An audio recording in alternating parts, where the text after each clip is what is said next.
अस्सलाम वालेकुम। अज तुहानूं बनाना सिखावांगे असी देसी मुर्गे की यखनी। बहुत ही सिंपल तरीके नाल तुहानूं दसांगी, बहुत ही आसान है, कोई इन्नियां चीज़ां नहीं पैणगियां। सिर्फ तुहानूं लैना पेगा देसी मुर्गा। अगर तुहाडे घर च चूजे आ तो ओह हो की कमाल आ, बस तुहाडी यखनी बन के तैयार हो जानी। घर च चूजे पालो, पाल के यखनी बनाओ जिस तरह मैं कीता, तुहानूं दसांगी जरूर किस तरह मैं यखनी बनाई आ। मैं कुकिंग ऑयल लीता है, थोड़ा जिहा तुसीं देसी च कुकिंग ऑयल डाल लो और नाल ही तुसीं पा देवो मुर्गा अपना, मुर्गी या मुर्गा जो भी है तुसीं इहदे विच सुट्टो। पा के इहनूं सिर्फ तुसीं रंगत चेंज होने तक ना, कि रंगत चेंज हो जाए उन्नी देर तक इहनूं भुनना वा। भुन के तुसीं वेखो कितनी सोहनी रंगत निकली माशाअल्लाह। और वेख रहे हो ना मुर्गा किड्डा पलिया होया ताकतवर मुर्गा। ये मजाक है कि तुसीं ये वेख रहे हो कि यह देसी मुर्गे की ना इसी तरह दी हुंदी है लुक, वो बहुता मोटा नहीं होता जिस तरह बाकी मुर्गियां होंदियां। हुण इहदे विच देखो मैं बाकी चीज़ां पा रही हैं, लसन पा रही हैं, साबत ही तुसीं पाना, हरी मिर्चां भी साबत ही पा देना, ते नाल ही तुसीं एक तेजपात पा लवो, ते एक गट्ठा मैं प्याज दा कट के वो विच पाता।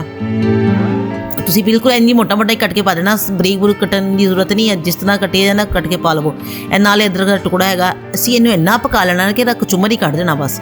ਇਹ ਵੇਖੋ 2 अदद छोटे ਜਿਹੇ टुकड़ा मैं दालचीनी का पाया, 4 ਤੋਂ 5 लौंग है, थोड़ी जी काली मिर्च साबुत है, बस तुसीं यही पाना। और एक्सट्रा कोई फ्लेवर नहीं तुसीं विच डालना कि बहुते सारे तुसीं चीज़ां दब दवो। लो जी तुहाडी यखनी जिहड़ी बननी है और टेस्ट खत्म हो जाना, जिहड़ा टेस्ट सिर्फ सिंपल ही मसालियां नाल आएगा।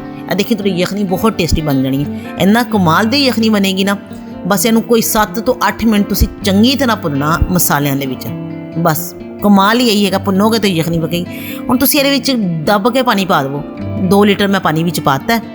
उन्होंने फिर मैं डेढ़ घंटा उन्होंने चंगी तरह पकाया, पका के ना कचुम्बर करता कि यखनी टेस्टी यही बनती है कि पक के यखनी का टेस्ट निकलता। जिनी देर पकाओगे प्रेशर लगावांगे तो थोड़ा टेस्ट नहीं आएगा।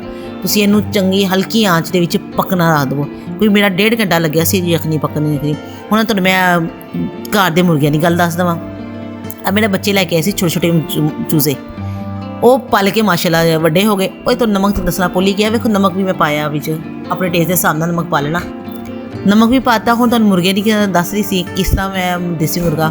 हुण इन्नी महंगाई दे विच कित्थों मुर्गे मिलने आ, ते घर ही पले सी, चूजे आए सी घर पले हुए सी माशाल्लाह जे, पल के एडे हो गए ते कहे सी ओ माशाल्लाह वड्डे हो गए पल के, ते पल के वड्डे हो गए। तो हुण सर्दियां इन्नियां हैगियां उन्हां चूजे नूं संभालना, उतों नाल फिर शहर दे विच कित्थे संभालिया जांदा है। इसलिए फिर असीं कहा कि ठंड भी हैगी आ ते मुर्गा भी हैगा, तो क्यों ना यखनी बना लेते।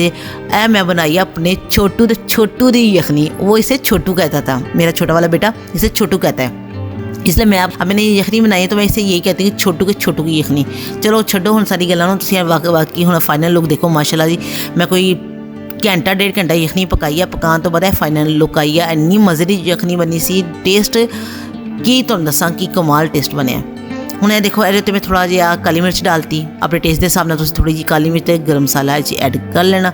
लो जी तुहाडी यखनी तैयार हो गई। सर्दी च असीं ते अपनी जिन्ने भी मुर्गे सी ना इसी तरह इसकी यखनियाँ बना के ही पीता है। वीडियो अच्छी लगे तो लाइक शेयर ज़रूर कर देना, चैनल पर नहीं तो सब्सक्राइब करो।